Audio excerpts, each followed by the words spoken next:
观众朋友们，大家好，欢迎收看杰森视角。现在大家都知道了，习近平的梦想已经走出中国，走向了世界。现在他是想要在世界当老大，说了算。你还别说，在有一点上，习近平的这个梦想最近真的实现了。在哪里实现的？发展中国家债务市场。从规模上讲，中国现在是这个市场的大哥大。但是这个市场现有的一些关键规则却是由一个主要由西方国家成员组成的一个神秘的非正式团体决定的。这个团体的名字叫巴黎俱乐部。目前国际债务市场正演绎着一出新旧对抗的故事，演绎着一出中共这个新暴发户和巴黎俱乐部中的西方老绅士之间的博弈。下面我就和大家详细聊聊这场正在进行中的冲突。这期节目的内容比较特别一些，希望大家注意听。听完后，如果还有什么不太明白的地方，大家可以在节目下面的留言区提问。对于一些有代表性的问题，我会在下期节目中回答。而且大家如果有什么个人感想，也希望踊跃留言和我分享。这个冲突对近期的国际金融秩序，对未来世界金融的运行都意义深远。但是要理解这场不见硝烟的冲突，就需要先理解国与国之间的一些运行机制和一些国际金融概念。很多人意识不到，目前中共对西方传统规则在这方面挑战的深刻意义，就是因为很多人不理解这些背景概念。所以今天我会用最短的时间，用尽可能容易理解的语言，从背景概念谈起，逐渐切入这场冲突的本质。大家可别小看了这个发展中国家债务市场，它不但是世界一个巨大的多边金融投资市场，更是很多国家和民族赖以生存的，或者是起死回生的根本希望。目前这个债务市场中主要有3类债主：一、官方债权人，就是各国政府；二、多边银行，就是国际货币基金组织 IMF 和世界银行这样的银行；三是投资人和投资机构，也叫债券持有人。世界就是一个地球村，如任何一个村落一样，村里就会有富裕的和贫穷的人家。救济同村因为各种原因一时揭不开锅的街坊邻居，在西方国家的理念中一直认为这是分内之事。所以在二战后的近80年，美国等西方国家政府一直以政府的身份给很多发展中国家提供贷款资金，这就是我们前面提到的第一类债主。现在大家提到1944年的布雷顿森林会议和布雷顿森林体系时，大家更多谈论的是以美元为基础的现代国际货币和金融体系，而往往忽略了布雷顿森林会议中确立的另外2个重要国际金融机构，那就是国际货币基金组织和世界银行。在1944年刚确立时，世界银行的原名叫国际复兴开发银行。建立这2个国际金融机构，也是西方国家希望从经济上扶植贫困国家这个理念的体现。这2个金融机构成立的目的，就是为了促进全球各国的经济稳定和发展。其中，国际货币基金组织主要帮助一些国家解决燃眉之急，利用提供短期贷款来帮助一些国家稳定短期财政和国际收支平衡问题。而世界银行则是提供长期贷款，更着眼于一个国家的长期发展和减少贫困。中共国在改革和经济发展的初期，世界银行提供的资金就起了非常关键的作用。现在这2个金融机构还在给很多处于困境的亚非拉国家提供短期和长期的低息贷款帮助，他们就形成了我们前面提到的第2类债主。而第3类债主主要是国际金融投资人，就是华尔街那帮子人。这些投资人买这些发展中国家债券，不是像前2类债主那样是为了扶贫做好事，这些投资人就是为了赚钱。发展中国家发行债券，因为他们违约的风险比较高，这些债券的收益率通常也会比较高。因此总会有投资人愿意投资这些高风险高回报的金融产品。如果借钱的国家按计划成功完成了投资的项目，例如有一个非洲穷国，我们叫它 A 国，借钱是为了修建一个铁路，建成后铁路的运量真的符合原来项目计划的预期，因此国家 A 就能从这个铁路项目中获得足够的投资回报。这样一来，国家 A 就会有能力把为这个铁路项目借来的钱和贷款的利息按照合约如期支付给债主。这样的结果是各方都皆大欢喜。国家 A 有了一条促进他们国家经济高速发展的铁路，国际金融投资人也赚到了高额的利息，而西方政府、国际货币基金组织和世界银行也完成了他们支持贫困国家发展的目标。但是不是每个项目结果都会这么完美。我们再用上面举的那个铁路的例子，如果国家 A 的铁路建成后，他们发现实际的运行收入比计划预期的少很多，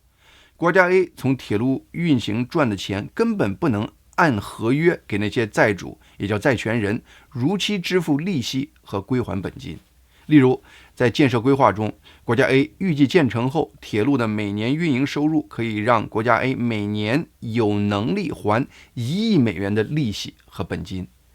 根据这个估计，国家 A 在建设铁路时就发行了10亿美元的债券，并和债权人签约，承诺建成后每年给债权人还1亿美元的利息和本金。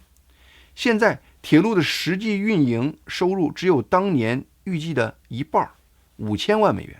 这样一来，国家 A 的资金就会越来越捉襟见肘，最后在某个时刻就可能无法如期支付某笔利息和本金了。这在债券市场，我们就说国家 A 在这个铁路项目上违约了。一旦借贷人出现违约，事情就顿时复杂了。国家 A 虽然违约了，但是他们建成的这个铁路项目其实也不是一钱不值的。其实他们还是能支持每年偿还5000万美元的利息和本金的。在当初债券的协议上，很可能会有对债权人的保护条款，例如用这个铁路项目作为债券的抵押等这样的条款。但事实上，不管是官方债权人、多边银行还是华尔街投资人，他们都不会有兴趣真的去接管这个铁路，到非洲去经营铁路生意。把铁路拆了去卖废铁来收回自己的投资的想法，显然也很疯狂。这样一来，几乎唯一的合理解决方案就是评估出国家 A 这个铁路的剩余价值，然后让债权人都接受一定比例减免国家 A 的债务，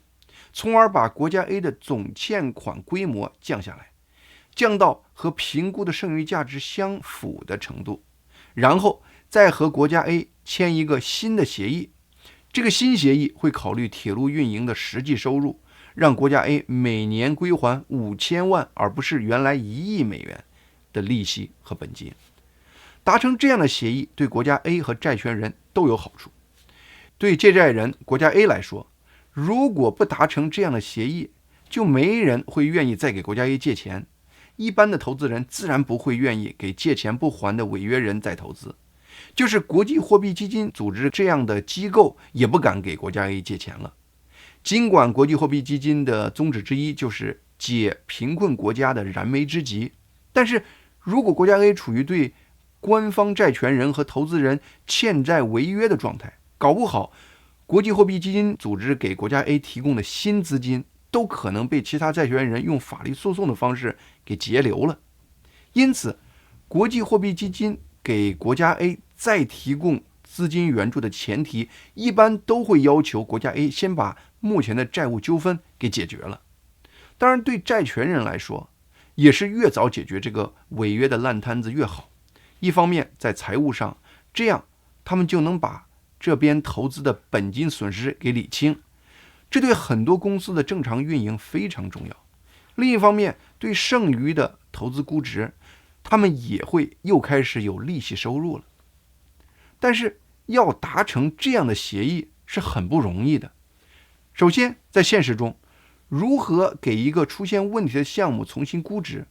这就非常难。借债方和债权人的利益是对立的，不同立场的人会采用不同的估算方法，得出不同的估算结果。另外，众多投资人之间也是各怀私心，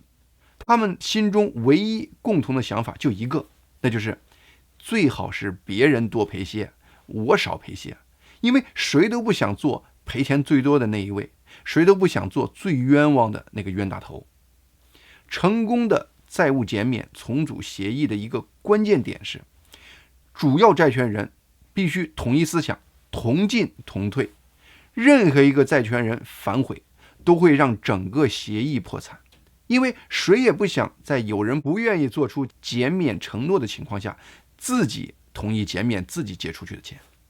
因此，可以想象，有关债务减免的谈判，通常都会非常复杂和艰难。好在经历了一次次这样艰难的谈判后，在过去70多年，世界在解决这种棘手问题上，逐渐摸索出一套约定俗成的不成文的规定，都是一些大家心中默认的君子协定性质的规则。通常是借债人先和国际货币基金组织和世界银行这样的多边银行开始谈判，因为相对来讲，多边银行是债权人中和借债人利益冲突最少的。这些多边银行投资的主要目的其实不是为了赚钱，而是为了扶植借债的发展中国家发展经济。因此，他们往往能用一个比较中立的角度来评估一个项目的剩余价值。一旦借债人和多边银行谈好了对违约项目剩余价值的初始评估，借债人和其他债主的谈论就有了一个重要的参照点。在随后的借债人和债主之间，不同的债主之间的讨价还价中，我们前面提到的那个巴黎俱乐部就成为一个中心舞台。这个巴黎俱乐部开始于1956年，最初是由美国、英国、德国等11个发达国家的官方债权人组成的非正式集团。这个巴黎俱乐部每年在巴黎开10次会，通常是每月1次。这个概念起源于1956年在法国举行的一系列会谈，当时是讨论阿根廷和其他各个债权人之间债务危机。自那以后，巴黎俱乐部成为处理国际债务危机中的中心舞台。在这个舞台上，发达国家的债权人已经和90个债务国家达成了433项协议，涉及金额达5830亿美元。过程中也形成了一些解决国际债务的君子协定，例如大家都会严肃对待多边银行对债务的评估，还有虽然国家官方债权人和投资人在债务减免中减免的比例基本相当，但是和投资人减免债务的比例相比，这些发达国家的官方债权人通常会同意减免更高比例的债务，也就是变相给多边银行和投资人让一些利。不断变化是这个世界的本质。这个以巴黎俱乐部规则为基础处理国际债务的运行模式，目前正面临来自中共的颠覆性的冲击。这个冲击的起点就是习近平的一带一路国际大烧钱运动。中共历史上，特别是在毛泽东时代，也是抱着宁可饿死中国人也要支援国际好兄弟的这种心态，给亚非拉很多国家提供了大量的经济援助，但是那很多都是援助，不是常规意义上的借债。后来中共有钱了，也主要是买世界信誉评级最高的美国和西方国家的国债，所以在发展中国家债务市场这块，中共在10年前根本就算不上一个角色。2013年刚刚上任的习近平一拍脑瓜，提出了一个神奇的一带一路的概念。从此中共如着了魔一样，把大把的美元投入到非洲、东南亚和拉丁美洲等众多的国家。这些国家基本都是那种已经负债累累、经济薄弱、政治不稳定、金融信誉评级非常低的国家。根据国际保守估计，从2013年以来的10年中，中国向亚非拉众多国家总共提供了约1万亿美元的贷款，以惊人的速度快速成长为发展中国家债务市场的第一大债主。从2014年到2021年这7年中，从中共国流向发展中国家的官方资金就接近7000亿美元，是美国在同期类似投资的2倍以上。但是这些投资中的很多注定都会是肉包子打狗，有去无回。据《华尔街日报》评估，这1万亿美元贷款中，现在很多都已经出现违约，或者是注定会违约的。虽然这些违约的项目的债权人通常还是由我们前面提到的那3种债权人组成，但是国际债务市场的格局却发生了巨变。和历史情况不同的有2个关键点：一，在国家官方债权人的列表中出现了一个中共国；二，中共国拥有的债务比例在所有债权人中是最高的。这个新现实就决定了，在我们前面提到的任何一个国际债务危机的谈判中，任何协议如果没有中共的同意，根本就不可能生效。在解决国际债务危机的过程中，中共心里有自己一套想法，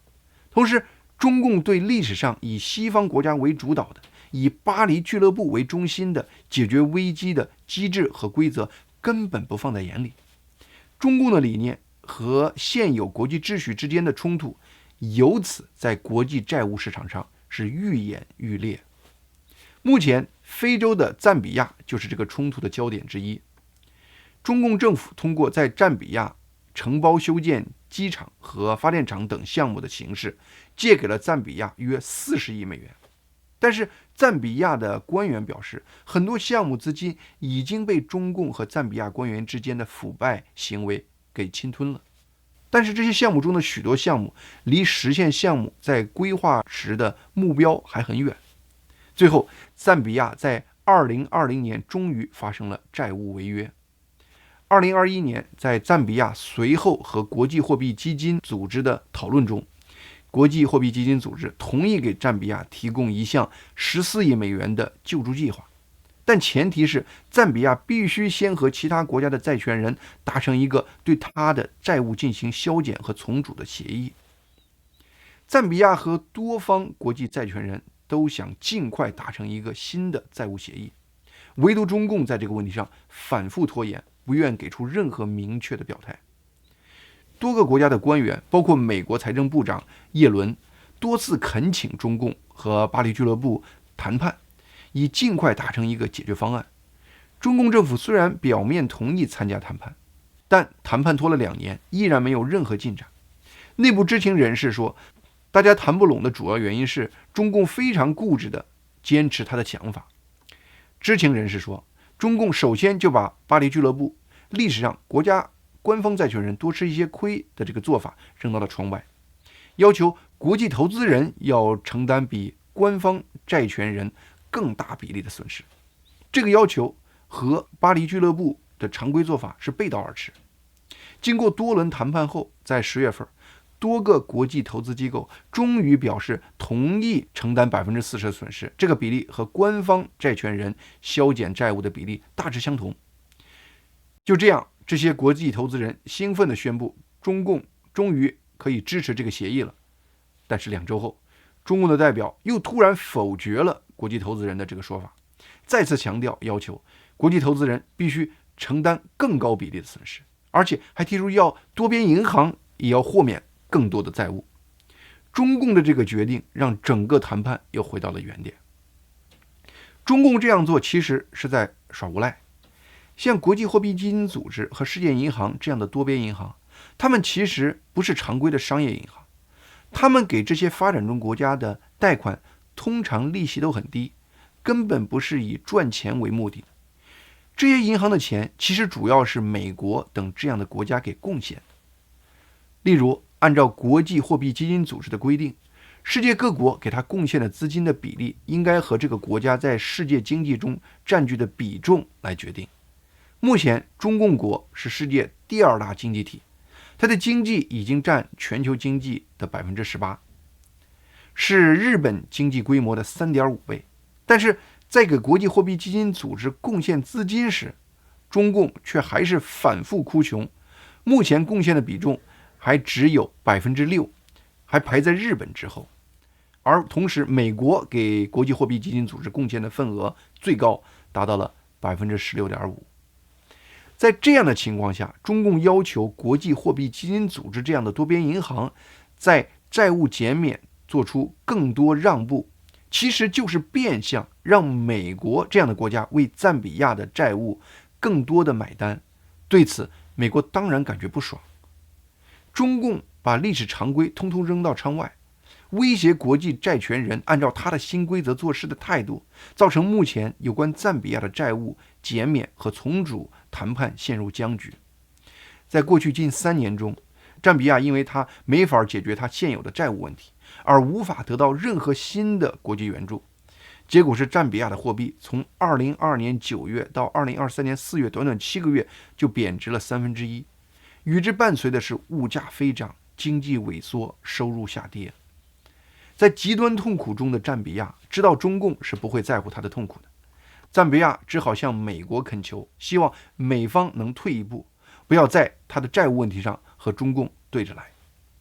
以美国为代表的西方国家不愿在这个问题上松口，其实还有一个深层原因。目前有关赞比亚债务危机的谈判其实只是一个序曲，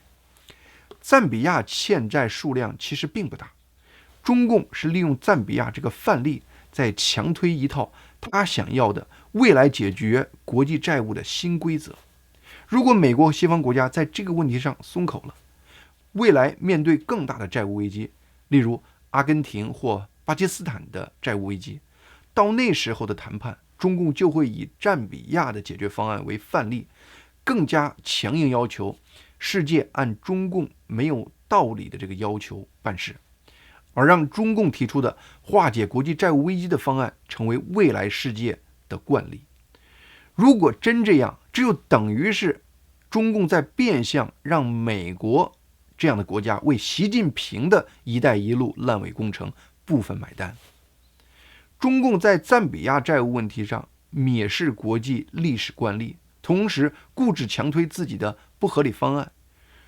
如果中共这些做法让国际债务市场的人既气恼又无奈的话，那么中共近期在针对斯里兰卡的债务问题上的神秘的闪电解决方案，绝对让国际债务市场的人下巴掉了一地。中共在赞比亚问题上的策略是一个字儿：拖，而且一拖就是3年。但是在有关斯里兰卡的债务问题上，中共却出乎意料地采用完全不同的策略。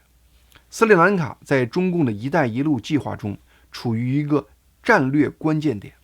在过去10来年里，中共大力鼓励斯里兰卡政府修建港口和飞机场。例如，中共鼓励斯里兰卡修建汉班托塔港和附近的飞机场，承诺未来来自中国的游客每年都会上百万。中国的货轮会停满汉班托塔港。听得心花怒放的斯里兰卡政府立刻答应了中共的投资，结果10亿美元投进去，机场建成了，中共承诺的中国旅客却没出现。结果机场只能出租给当地的老百姓来储存粮食，机场附近的高速公路也成为野生动物的游乐场。但是在这个过程中，斯里兰卡欠中共数十亿美元的债务却成为压垮斯里兰卡经济的一个终极因素，造成斯里兰卡在2022年债务违约，政府垮台。为解决斯里兰卡的债务问题，国际货币基金组织的态度还是一样，只要你的借款人同意进行债务减免，我就给你提供30亿美元的救助。斯里兰卡虽然主要欠中共的钱，但同时也欠了很多其他国家的钱。日本、印度、法国也是斯里兰卡的主要官方债权人。这些国家还特意组织了一个债权人委员会，花了数月时间和斯里兰卡在减免债务问题上讨价还价。中共代表旁听了他们的谈判，但是却在旁边沉默不语。这个委员会原计划在今年秋天的国际货币基金组织会议上正式宣布一项涉及60亿美元的债务协议，但是就在这个委员会计划宣布这个决定的前一天，斯里兰卡政府突然告诉这个委员会，中共和斯里兰卡对中国的40亿美元债务完成了重组谈判，同时斯里兰卡拒绝透露他们和中共协议中的条款。这个结果把日本、印度和法国这些国家债权人惊得目瞪口呆，因为不知道中共和斯里兰卡的协议到底是什么内容，这个债权人委员会就不得不放弃了他们谈了很久的原定的债务削减重组计划。在和中共达成秘密债务协议后的6天后，斯里兰卡政府又公布了一个出人意料的消息：2家中国国有企业将继续投资16亿美元，帮助启动斯里兰卡港口城市科伦坡的建设。这个项目自从斯里兰卡2022年违约以来，一直处于停工状态。显然，在斯里兰卡的债务问题上，中共是彻底放弃了巴黎俱乐部的多方会谈原则，彻底拒绝和任何其他债权人合作，而是采用单方面和斯里兰卡进行1对1幕后交易的办法。中共的表现显示，中共是宁可对借贷国的债务进行无限期延续，也不愿意对借贷国的债务进行减免。虽然斯里兰卡政府也清楚，接受中共更多更久的债务，从长远看是不符合斯里兰卡的根本国家利益的，但是用喝毒酒的办法来止渴，虽然都知道是死路一条，但是在人极端干渴的情况下，又有几个人能坚决忍住不喝呢？中共在赞比亚债务上提出无理要求后，然后就是无限期的拖延。